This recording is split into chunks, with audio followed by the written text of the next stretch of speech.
Hey everyone!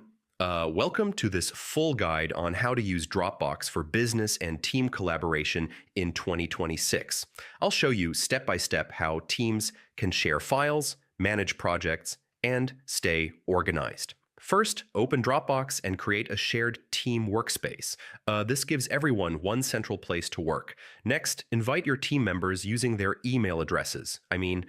This allows them to access shared folders easily.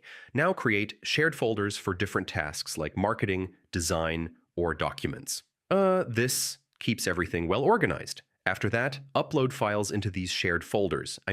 Everything will automatically sync for the whole team. Next, set permissions so you can control who can view, edit, or comment. This helps protect important data. Now use the comment feature inside files for communication. This reduces the need for emails and messages. After that, install the Dropbox app on all devices. This keeps everything synced in real time. Finally, use version history to track changes and updates.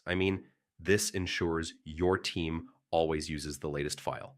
So yeah, that's how you use Dropbox for business and team collaboration in 2026. Follow each step carefully and your team will work more efficiently. And if this helped, don't forget to check out more productivity tutorials for beginners.